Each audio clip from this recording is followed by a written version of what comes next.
isso que nós vimos nessa manhã, a gente pensa, poxa, Deus deu tudo isso para nós. E o que é que Ele espera de nós, né? Quem é que está com a Bíblia aí? Pode botar aí na tela aí, Miqueias 6:8. Miqueias 6:8.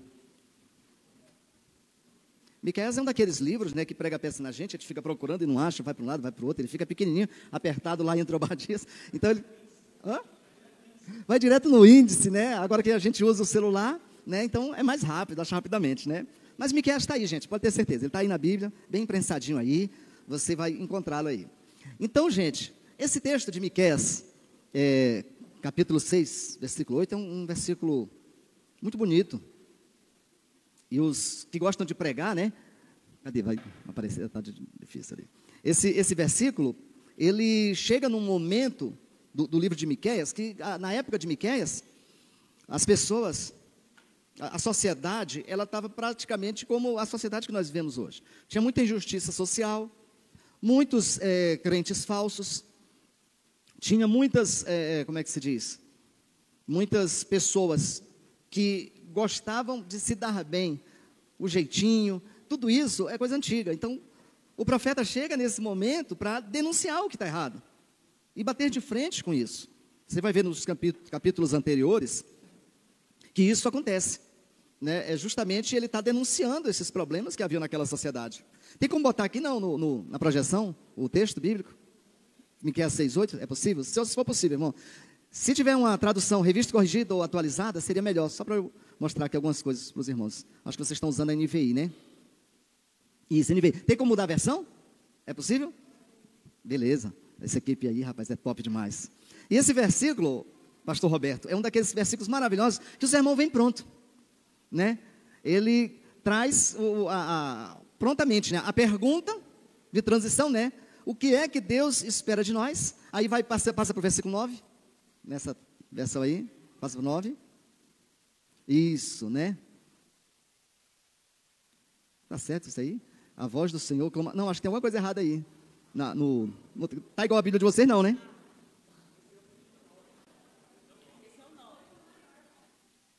É porque eu acho que não está aparecendo lá todo, não é isso? É o 8, só que eu acho que não está aparecendo. Acho que o programa lá não está aceitando. Mas vocês podem observar na Bíblia de vocês aí, que todo mundo tem uma Bíbliazinha, que, tem, agora apareceu a segunda parte, né? Então aparecem os 3 pontos também da mensagem, né? Aparece a pergunta de transição, os 3 pontos. Primeiro ponto qual é? O segundo ponto? E o terceiro ponto? Então é um versículo, né, que traz a mensagem prontinha, não dá trabalho nenhum organizar. Você não precisa atrapalhar o que Deus queria falar. Mas o que eu queria falar com vocês justamente nessa manhã, de maneira bem breve, que a hora avançou bastante, é que nós, quando nos deparamos com um pedido da parte de Deus, normalmente a gente vai pensar que é uma questão de escolha nossa. Então eu posso ou não seguir? Eu posso ou não obedecer? Quando Deus traz para nós, irmãos, uma ordem, Ele espera algo de nós, qual é a nossa postura diante dEle? Infelizmente, irmãos, nós corremos o risco de nessa sociedade, a gente incorrer numa religião muito superficial. E a gente tem que tomar muito cuidado com isso. Porque isso, às vezes, pode ser mais danoso do que a impiedade por si só.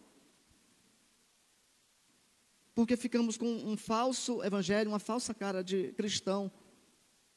E quantas pessoas hoje declaram de maneira muito absurda que eu não vou para a igreja porque na igreja é cheio de gente isso, eu conheço alguém que é crente e faz isso, e vem uma lista de coisas justamente por causa disso. E às vezes a gente talvez precisa ser mais contundente ao olhar para a palavra de Deus e ver que ela está falando para nós algo que não é para a gente escolher se faz ou não faz, mas é algo que é para a gente fazer, escolher, fazer. Irmão Jorge aqui no começo do culto, no encerramento da IBD, né, trouxe várias indagações para nós, né, e alguém achou assim, poxa, por que o irmão acordou pulando de 2 pés no peito da gente assim? A gente tem que ir direto a um ponto e refletir, será que realmente a gente não quer sacrificar coisas pequenas, mas que são coisas pequenas que atrapalham muito a nossa vida? Uma delas é essa. Deus requer de nós algo. Ele já fez tudo por você. Ele não poupou sequer o seu filho. E a gente fica escolhendo, né, se faz ou não faz. Quantos casais tem aqui, né? Essa ilustração é muito boa, né? Quantos casais? Levanta a mão, casal aí, gente. Estão com medo de descobrir que você é casado? Não? Né? Irmão Jorge, me diga uma coisa. Você é casado e o que você acha assim de deixar a sua esposa... Não, ela pode ser fiel 95%, mas eu vou liberar 5% dela infiel. Você libera ela, irmão? Não libera, só 5%, irmão. 95% é sua.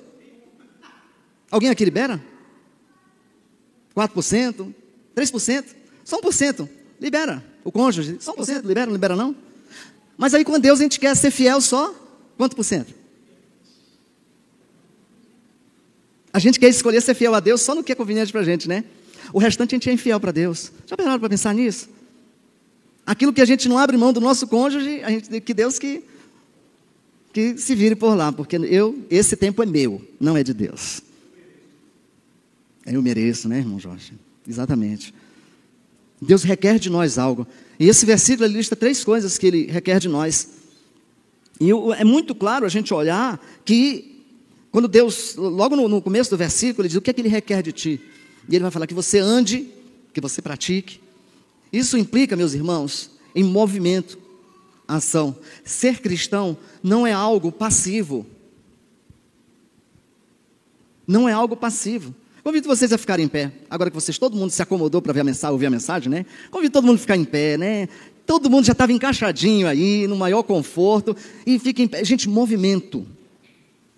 Ser cristão é estar em movimento. Não é assumir uma postura, ficar passivamente como crente. Não, eu sou crente. Não, gente. Nós somos discípulos de Cristo.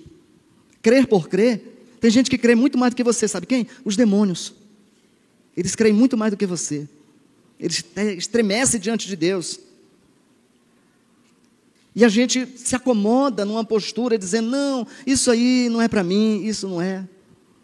Um instantinho que você fica em pé, talvez gere algum desconforto, mas é para você refletir. Ser cristão é estar em movimento, pode sentar.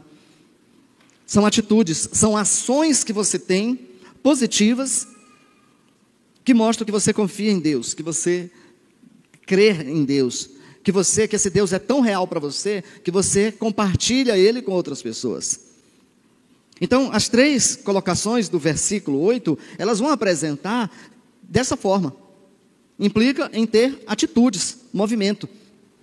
E no finalzinho do versículo 8, tem uma palavra que vai mostrar uma intimidade com Deus. Qual é a última palavra que tem na Bíblia de vocês aí, no versículo 8? A última palavra. Tem um pronome aí? Esse pronome, em bom português, como é que a gente chama esses pronomes? Possessivos. Você se apropria, né, porque você tem a certeza que Ele é o seu Deus. Ele é o seu Deus. Então aqui você vê um Deus que exige algo de você, mas Ele é o seu Deus. O Deus que nós cantamos nessa manhã. O Deus que nós declaramos que cuida de nós. Que as coisas que são impossíveis para nós, Ele está resolvendo. Que aquilo que foge ao nosso controle, Ele resolve. Então, o versículo termina com essa expressão, meu Deus, seu Deus, anda humildemente com seu Deus. É a questão da intimidade com Deus. Não é um Deus de domingo. Não é o Deus do momento que eu abro a Bíblia, mas é um Deus que está presente em todos os momentos da minha vida. E as 3 colocações, elas trazem para nós um padrão de conduta. Justiça. O primeiro ponto é a questão da justiça.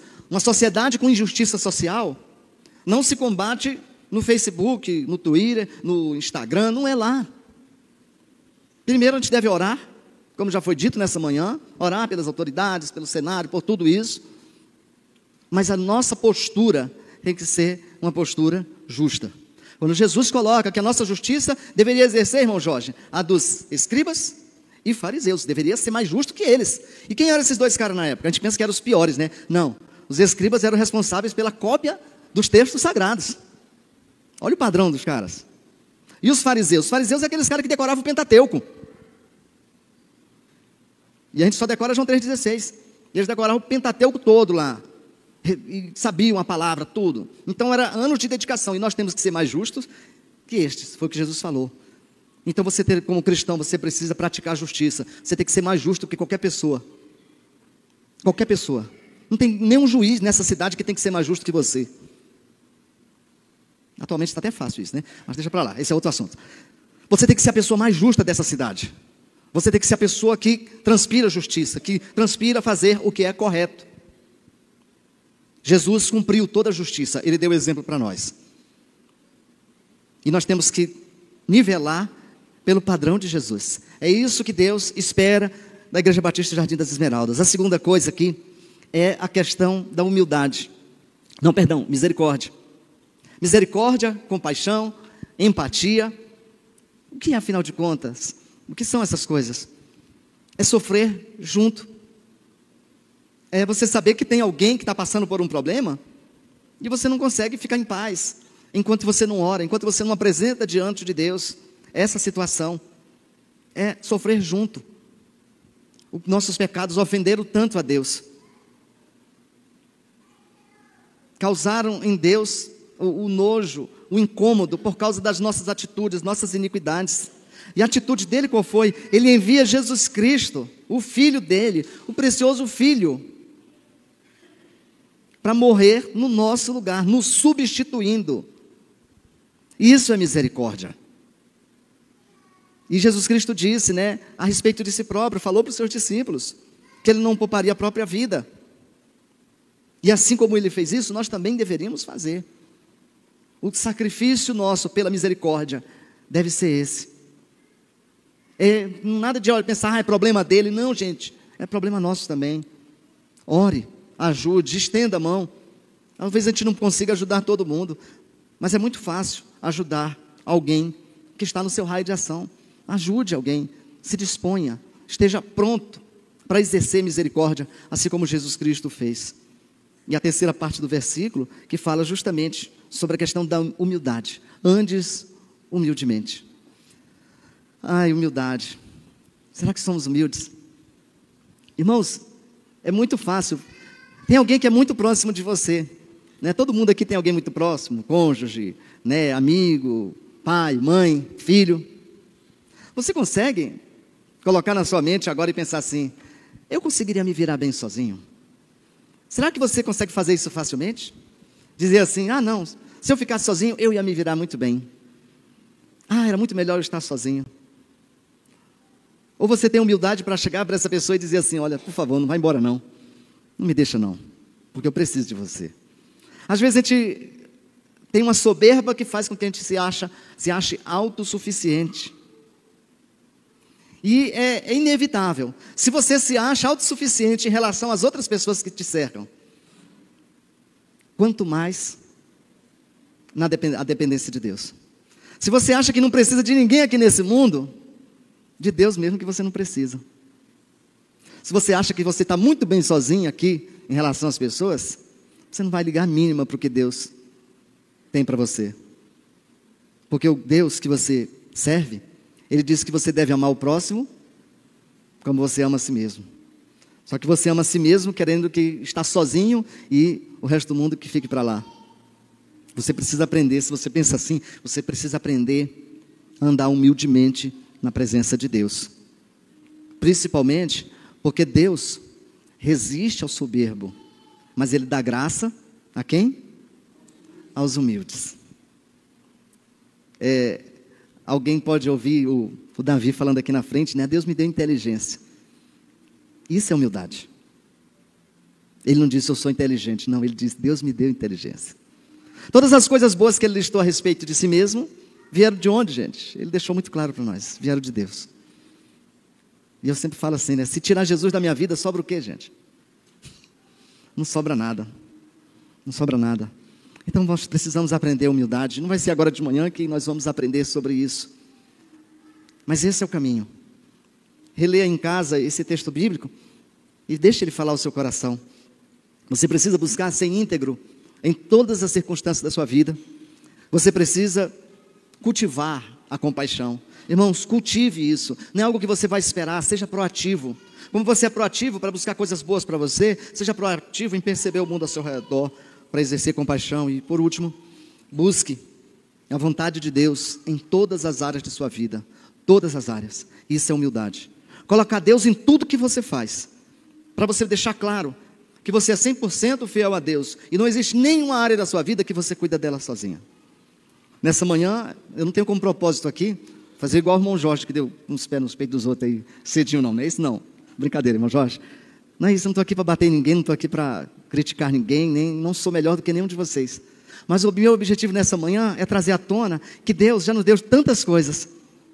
E o que Ele espera de nós precisa ser praticado, precisa ser vivido nas nossas vidas.